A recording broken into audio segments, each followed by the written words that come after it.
ഭാരതത്തിന്റെ മാന്യതയെ ബലഹീനതയായി തെറ്റിദ്ധരിച്ച പാകിസ്ഥാന്റെ അഹങ്കാരത്തിനേറ്റ ഏറ്റവും വലിയ പ്രഹരത്തെക്കുറിച്ചാണ് ഇന്ന് നമ്മൾ ചർച്ച ചെയ്യുന്നത്. രക്തവും വെള്ളവും ഒരേ സമയം ഒഴുകില്ല എന്ന പ്രധാനമന്ത്രി നരേന്ദ്രമോദി പറഞ്ഞ ആ വാചകം ഇപ്പോൾ യാഥാർത്ഥ്യമാവുകയാണ്. ലോകത്തിലെ തന്നെ ഏറ്റവും ഉദാരമായ നദീജല കരാറുകളിൽ ഒന്നായ സിന്ധു നദീജല കരാർ ഇനി പഴയപടി തുടരില്ലെന്ന് ഭാരതം പ്രഖ്യാപിച്ചു കഴിഞ്ഞു. ഓപ്പറേഷൻ സിന്ദൂർ എന്ന പേരിൽ ഭാരതം നടപ്പിലാക്കിയ തന്ത്രപരമായ നീക്കത്തിന്റെ 1ാം വാർഷികത്തിൽ വിദേശകാര്യ മന്ത്രാലയം നൽകിയ ആ ഒരൊറ്റ മുന്നറിയിപ്പിൽ പാകിസ്ഥാൻ നടുങ്ങിയിരിക്കുകയാണ്. ഭീകരവാദം അവസാനിപ്പിക്കാതെ ഇനി ഇന്ത്യയുടെ ഒരു തുള്ളി വെള്ളം പോലും പാകിസ്ഥാനിലേക്ക് ഒഴുക്കില്ലെന്ന ഉറച്ച നിലപാടിലൂടെ പാകിസ്ഥാന്റെ അഹങ്കാരത്തെ ഭാരതം എങ്ങനെയാണ് മുട്ടുകുത്തിക്കുന്നതെന്ന് നമുക്ക് വിശദമായി നോക്കാം. നമ്മൾ ഈ വിഷയത്തിന്റെ ആഴം മനസ്സിലാക്കണമെങ്കിൽ 1960 ഒന്ന് പോകണം. ലോകബാങ്കിന്റെ മധ്യസ്ഥതയിൽ ഒപ്പിട്ട ഈ കരാർ അനുസരിച്ച് സിന്ധു നദീതടത്തിലെ 6 നദികളിലെ 80% വെള്ളം പാകിസ്ഥാനായാണ് വിട്ടു നൽകിയത്. സ്വന്തം ജനതയുടെ ആവശ്യങ്ങൾ പോലും പരിഗണിക്കാതെ ഒരു അയൽ രാജ്യം എന്ന നിലയിൽ ഭാരതം കാണിച്ച ആ ഒരു മനസ്സ് ലോക ചരിത്രത്തിൽ തന്നെ അപൂർവമാണ്. ഇന്ത്യയുടെ ഭൂപ്രദേശത്തിലൂടെ ഒഴുകുന്ന നദികളായിട്ടും പാകിസ്ഥാനിലെ കൃഷിയും ജനജീവിതവും തടസ്സപ്പെടരുത് എന്നതായിരുന്നു അന്ന് ഭാരതം എടുത്ത നിലപാട്. ഈ വെള്ളം ഉപയോഗിച്ചാണ് പാകിസ്ഥാൻ അവരുടെ വൈദ്യുതിയും കൃഷിയും മുന്നോട്ട് കൊണ്ടുപോയത്. എന്നാൽ ദശാബ്ദങ്ങളോളം ഭാരതം കാണിച്ച ഈ മാന്യതയെ ഒരു വലിയ ആയുധമായിട്ടാണ് പാകിസ്ഥാൻ കണ്ടത്. ഇന്ത്യ തങ്ങളെ ഒരിക്കലും തടയില്ല എന്ന അവരുടെ അഹങ്കാരത്തിനാണ് ഇപ്പോൾ തിരിച്ചടിവ് ലഭിച്ചിരിക്കുന്നത്. ഭാരതം നൽകുന്ന വെള്ളം കുടിച്ച് അതേ ഭാരതത്തിന്റെ മണ്ണിൽ ചോരപ്പുഴ ഒഴുക്കുന്ന നയമാണ് പാകിസ്ഥാൻ എന്നും സ്വീകരിച്ചത്. കാശ്മീർ അതിർത്തിയിൽ ഭീകരരെ അയച്ചും നമ്മുടെ സൈനികരെ ചതിയിലൂടെ കൊലപ്പെടുത്തിയും അവർ ആസ്വദിച്ചു.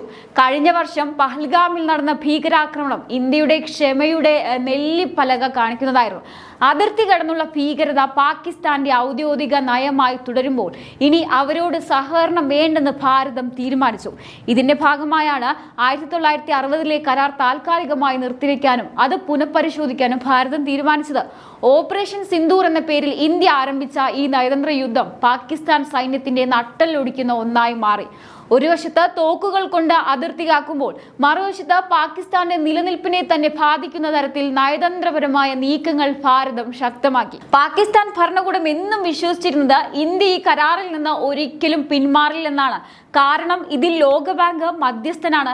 എന്നാൽ ഭീകരവാദത്തെ തുരത്താൻ ഇത് ഏത് കരാർ ലംഘിക്കാനും ഇന്ത്യക്ക് അവകാശമുണ്ടെന്ന് ഭാരതം ലോകത്തിനു മുന്നിൽ തെളിയിച്ചു. വിദേശകാര്യ വക്താവ് രൺധീർ ജയ്സ്വാൾ വ്യക്തമാക്കിയതുപോലെ ഭീകരതയുടെ ഉപകരണമായി മാറുന്ന ഒരു രാജ്യത്തിന് മാനുഷികമായ പരിഗണനകൾ നൽകാൻ കഴിയില്ല. ഇന്ത്യ ഈ കരാർ പുതുക്കില്ല എന്ന് തീരുമാനിക്കുമ്പോൾ അത് വെറുമൊരു പ്രഖ്യാപനമല്ല, മറിച്ച് പാകിസ്ഥാനിലേക്ക് ഒഴുകുന്ന ജലം ഇന്ത്യയുടെ സ്വന്തം ഡാമുകളിലേക്ക് തിരിച്ചുവിടാനുള്ള നടപടികൾ വേഗത്തിലാക്കുകയാണ്. പടിഞ്ഞാറൻ നദികളിൽ ഇന്ത്യക്ക് അവകാശപ്പെട്ട ജലം പോലും ഇത്രയും കാലം നമ്മൾ ഉപയോഗിച്ചിരുന്നില്ല. എന്നാൽ ഇനി ആ ഒഴുക്ക് നിലയ്ക്കും. ഇത് പാകിസ്ഥാൻ സൈനിക മേധാവികളുടെ അഹങ്കാരത്തിനേറ്റ ഏറ്റവും വലിയ ആഘാതമാണ്. ഇന്ന് ഭാരതം പഴയ ഭാരതമല്ല. ലോകത്തിന് മുന്നിൽ പരാതി പറഞ്ഞു നിൽക്കുന്നതിന് പകരം ശത്രുവിനെ എവിടെ തളയ്ക്കണമെന്ന് കൃത്യമായി അറിയുന്ന നേതൃത്വമാണ് ഇന്ന് ഇന്ത്യയിലുള്ളത്. അന്താരാഷ്ട്ര തലത്തിൽ പാകിസ്ഥാനെ ഒറ്റപ്പെടുത്തിയ ശേഷം അവരുടെ ആഭ്യന്തര സുരക്ഷയെ ബാധിക്കുന്ന തരത്തിലേക്ക് ഇന്ത്യ ഈ പ്രശ്നത്തെ മാറ്റി. പല ഡാമുകളും ഈ പദ്ധതികൾ പൂർത്തിയാക്കുന്നതോടെ പാകിസ്ഥാന്റെ അഹങ്കാരം പൂർണ്ണമായും തകരും. ഭീകരവാദികളെ കയറ്റി അയച്ച് ഇന്ത്യയെ തകർക്കാമെന്ന് കരുതിയവർ ഇന്ന് സ്വന്തം നിലനിൽപ്പിനായി നട്ടം തിരിയുകയാണ്. ഭീകരവാദം അവസാനിപ്പിക്കാതെ പാകിസ്ഥാനുമായി ഒരു ചർച്ചയുമില്ല എന്ന ഭാരതത്തിന്റെ ഉറച്ച നിലപാട് അവരുടെ എല്ലാ നയതന്ത്ര കവാടങ്ങളും അടച്ചു കഴിഞ്ഞു. പാകിസ്ഥാന്റെ ചതിക്കും അഹങ്കാരത്തിനുമുള്ള കൃത്യമായ മറുപടിയാണ് സിന്ധു നദീജല കരാറിലെ ഇന്ത്യയുടെ ഈ പിന്നോട്ടുപോക്ക്. ചതിയുടെ മണ്ണിലേക്ക് ഒഴുകുന്ന ഓരോ തുള്ളി വെള്ളവും ഇനി ഭാരതത്തിന്റെ വികസനത്തിനായി ഉപയോഗിക്കും. പാകിസ്ഥാൻ ഒന്നും മനസ്സിലാക്കുന്നത് നന്നായിരിക്കും. ഒളിയുദ്ധം നടത്തി ഭാരതത്തെ പുകയ്ക്കാമെന്ന് കരുതിയവർക്ക് കാലം കരുതി വെച്ച തിരിച്ചടിയാണിത്. ഈ കരാർ പുതുക്കില്ല എന്ന ഭാരതത്തിന്റെ തീരുമാനം പാകിസ്ഥാൻ എന്ന രാജ്യത്തിന്റെ അഹങ്കാരത്തിനുള്ള തിരിച്ചടി തന്നെയാണ്. പാകിസ്ഥാൻ സൈന്യത്തിന് അവരുടെ ജനങ്ങൾക്ക് മുന്നിൽ നൽകാൻ കഴിഞ്ഞിരുന്ന ഏക ഉറപ്പ് ഇന്ത്യയെ ഞങ്ങൾ പ്രതിരോധിക്കും എന്നതായിരുന്നു. എന്നാൽ അതിർത്തി കടന്നുള്ള ഓരോ ഭീകരാക്രമണത്തിനും ഭാരതം നൽകുന്ന ഈ ഡിജിറ്റൽ ആൻഡ് നയതന്ത്ര പ്രഹരങ്ങൾ സൈന്യത്തിന്റെ പരാജയമാണ് കാണിക്കുന്നത്. ഇന്ത്യയുടെ ജലനയതന്ത്രത്തിന് മുന്നിൽ പാകിസ്ഥാൻ സൈന്യം മുട്ടുമടക്കുമ്പോൾ അവരുടെ ജനങ്ങൾ തന്നെ സൈന്യത്തിനെതിരെ തിരിയുന്ന കാഴ്ചയാണ് നാം കാണുന്നത്. സൈനിക അഹങ്കാരം കൊണ്ട് മാത്രം ഒരു രാജ്യം നിലനിൽക്കില്ലെന്നും ഭാരതത്തോടുള്ള ശത്രുത സ്വന്തം നാശത്തിനെ വഴിവെക്കുമെന്നും ഇപ്പോൾ പാകിസ്ഥാൻ തിരിച്ചറിഞ്ഞു. സിന്ധു നദിയിലെ വെള്ളം നിയന്ത്രിക്കാനുള്ള ഭാരതത്തിന്റെ നീക്കം ഒരു തുടക്കം മാത്രമാണ്. ജലവൈദ്യുത പദ്ധതികൾ കാശ്മീരിൽ കൂടുതൽ ശക്തമാക്കുന്നതോടെ ഇന്ത്യക്ക് ആവശ്യമായ വൈദ്യുതി ലഭിക്കുക മാത്രമല്ല, പാകിസ്ഥാനിലേക്കുള്ള ജലപ്രവാഹം പൂർണ്ണമായും നമ്മുടെ കൺട്രോളിലാക്കുകയും ചെയ്യും. ഭീകരവാദികൾക്ക് പരിശീലനം നൽകുന്ന പാകിസ്ഥാന്റെ മണ്ണിലേക്ക് ഇനി ഭാരതത്തിന്റെ സമൃദ്ധി ഒഴുകില്ലെന്ന ഉറച്ച നിലപാട് പുതിയ ഇന്ത്യയുടെ കരുത്ത് തന്നെയാണ്. പഴയ കാലത്തെ പോലെ സമാധാന ചർച്ചകൾക്ക് വേണ്ടി പാകിസ്ഥാന് പിന്നാലെ പോകുന്ന ഒരു രാജ്യമല്ല ഇന്നത്തെ ഭാരതം. ശത്രുവിനെ യുദ്ധക്കളത്തിൽ നേരിടുന്നതിനേക്കാൾ ഫലപ്രദമായി നയതന്ത്ര മേശയിൽ എങ്ങനെ തളയ്ക്കണമെന്ന് ഇന്ത്യ ഇന്ന് ലോകത്തിന് കാണിച്ചു കൊടുക്കുകയാണ്. ഭീകരതയെ പോറ്റുന്ന പാകിസ്ഥാൻ ഭരണകൂടത്തിന് ഇനി ഒരു തുള്ളി വെള്ളത്തിന്റെ കാര്യത്തിൽ പോലും ഭാരതവുമായി വിലപേശാൻ അവകാശമില്ല. ഈ കരാർ പുതുക്കില്ലെന്ന ഭാരതത്തിന്റെ നിലപാട് പാകിസ്ഥാനിലെ അധികാരികൾക്കുള്ള ഒരു വലിയ മുന്നറിയിപ്പാണ്. അതായത് ഇന്ത്യയുമായി ശത്രുതയിൽ തുടർന്നുകൊണ്ട് നിങ്ങൾക്ക് ഇനി സുരക്ഷിതമായി മുന്നോട്ട് പോകാൻ കഴിയില്ല എന്ന്. ദശകങ്ങളായി പാകിസ്ഥാൻ കാത്തുസൂക്ഷിച്ച ഒരു തെറ്റായ ധാരണയുണ്ട്. ഇന്ത്യയെ എത്ര പ്രകോപിപ്പിച്ചാലും അന്താരാഷ്ട്ര നിയമങ്ങളുടെ പേരിൽ ഇന്ത്യ അടങ്ങിയിരിക്കുമെന്നത്. എന്നാൽ ആ ധാരണയാണ് ഇപ്പോൾ തകർന്നിരിക്കുന്നത്. സ്വന്തം മണ്ണിൽ നിന്ന് ഭീകരവാദം എന്നേക്കുമായി വേരോടെ പിഴുതെറിയാൻ തയ്യാറാക്കാത്ത പക്ഷം പാകിസ്ഥാന്റെ നട്ടെല്ലായ സിന്ധു നദീതട വ്യവസ്ഥയെ നിശ്ചലമാക്കാൻ ഭാരതത്തിന് കഴിയുമെന്ന് ഇന്ന് ലോകം തിരിച്ചറിയുകയാണ്. ഇത് ആ രാജ്യത്തെ ജനങ്ങളോടുള്ള യുദ്ധമല്ല, മറിച്ച് ഭീകരവാദത്തെ പ്രോത്സാഹിപ്പിക്കുന്ന അവിടുത്തെ ഭരണകൂടത്തോടും സൈന്യത്തോടുമുള്ള ഭാരതത്തിന്റെ പ്രതികാരമാണ്. ഓപ്പറേഷൻ സിന്ദൂർ വഴി ഭാരതം തുറന്നിട്ടിരിക്കുന്നത് നയതന്ത്രത്തിന്റെ പുതിയൊരു കവാടമാണ്. ആയുധങ്ങൾ ഉപയോഗിക്കാതെ തന്നെ ഒരു ശത്രു രാജ്യത്തെ എങ്ങനെ പ്രതിരോധത്തിലാക്കാം എന്നതിന്റെ ഏറ്റവും വലിയ ഉദാഹരണമായി ഈ നീക്കം ചരിത്രത്തിൽ ഇടം പിടിക്കും. വരും വർഷങ്ങളിൽ കാശ്മീരിലെ നദികളിൽ ഭാരതം പണിയുന്ന ഓരോ അണക്കെട്ടും പാകിസ്ഥാന്റെ അഹങ്കാരത്തിന്റെ കോട്ടകൾ തകർക്കുന്ന ഒന്നായിരിക്കും.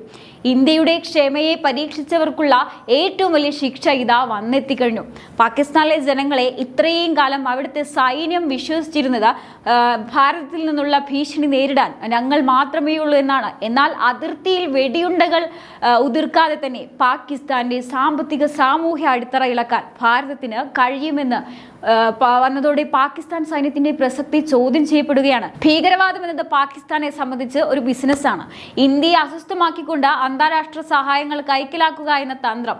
എന്നാൽ സിന്ധു നദീജല കരാർ ഇന്ന് ഇന്ത്യ ഒരു ആയുധമാക്കിയതോടെ ഈ ബിസിനസ് ഇനി ലാഭകരമല്ലെന്ന് അവർക്ക് മനസ്സിലായി. ഭീകരരെ അയച്ചാൽ വെള്ളം കിട്ടില്ല എന്ന ലളിതമായ സമവാക്യം ഇന്ത്യ മുന്നോട്ട് വയ്ക്കുമ്പോൾ പാകിസ്ഥാൻ സൈന്യം വളർത്തിക്കൊണ്ടുവന്ന ഭീകര സംഘടനകൾ അവർക്ക് തന്നെ ബാധ്യതയായി മാറുകയാണ്. ഇനി പാകിസ്ഥാന് മുന്നിൽ വേറെ വഴികളൊന്നുമില്ല. യുദ്ധമോ അല്ലെങ്കിൽ പൂർണ്ണമായ കീഴടങ്ങലോ മാത്രമേ വഴിയുള്ളൂ. യുദ്ധം ചെയ്താൽ തകർന്നു പോകുമെന്ന് അവർക്കറിയാം. അതുകൊണ്ട് തന്നെ ഭീകരവാദത്തെ എന്നേക്കുമായി ഉപേക്ഷിച്ച് ഇന്ത്യക്ക് മുന്നിൽ മുട്ടുകുത്തുക എന്നത് മാത്രമാണ് അവരുടെ ഏക പോംവഴി. ഇന്ത്യ ഈ കരാർ പുതുക്കില്ല എന്ന് ഉറപ്പിച്ചു പറയുമ്പോൾ അത് പാകിസ്ഥാൻ എന്ന രാജ്യത്തിന്റെ ഭാവി തീരുമാനിക്കാനുള്ള അധികാരം ഭാരതം ഏറ്റെടുത്തു കഴിഞ്ഞു എന്നതിന്റെ ഏറ്റവും വലിയ തെളിവാണ്. ഈ പ്രതിസന്ധി ഘട്ടത്തിൽ നാം കാണേണ്ടത് ഭാരതത്തിന്റെ പ്രധാനമന്ത്രി നരേന്ദ്രമോദി എന്ന ദീർഘവീക്ഷണമുള്ള നേതാവിന്റെ നിശ്ചയദാർഢ്യമാണ്. മുൻപ് പല സർക്കാരുകളും പാകിസ്ഥാന്റെ പ്രകോപനങ്ങൾക്ക് മുന്നിൽ അന്താരാഷ്ട്ര നിയമങ്ങളെ ഭയന്ന് മടിച്ചു നിന്നപ്പോൾ നയതന്ത്രം എന്നത് വെറും വാക്കുകളല്ല, മറിച്ച് പ്രവൃത്തിയാണെന്ന് അദ്ദേഹം തെളിയിച്ചു. രക്തവും വെള്ളവും ഒരേ സമയം ഒഴുകില്ല എന്ന അദ്ദേഹത്തിന്റെ വിഖ്യാതമായ പ്രഖ്യാപനം വെറും ഒരു രാഷ്ട്രീയ മുദ്രാവാക്യമായിരുന്നില്ല. പാകിസ്ഥാൻ ഭീകരതയെ ആയുധമാക്കുമ്പോൾ ഇന്ത്യ അതിന്റെ ജലസമ്പത്തിനെ പാകിസ്ഥാനെതിരെയുള്ള ഏറ്റവും വലിയ തന്ത്രപരമായ ആയുധമാക്കി മാറ്റുമെന്നും അദ്ദേഹം ഉറപ്പിച്ചു പറഞ്ഞു. ലോകബാങ്കിനെയോ അന്താരാഷ്ട്ര സമ്മർദ്ദങ്ങളെയോ ഭയപ്പെടാതെ ഭാരതത്തിന്റെ ദേശീയ സുരക്ഷയ്ക്കാണ് പ്രഥമ പരിഗണനയെന്ന് അദ്ദേഹം ലോകത്തിന് കാണിച്ചു കൊടുത്തു. എന്തായാലും ഈ ഒരു വിഷയത്തെക്കുറിച്ചുള്ള നിങ്ങളുടെ അഭിപ്രായങ്ങൾ തീർച്ചയായും കമന്റ് ബോക്സിൽ രേഖപ്പെടുത്തുക. മറ്റൊരു വിഷയമായി വീണ്ടും കാണാം. നന്ദി.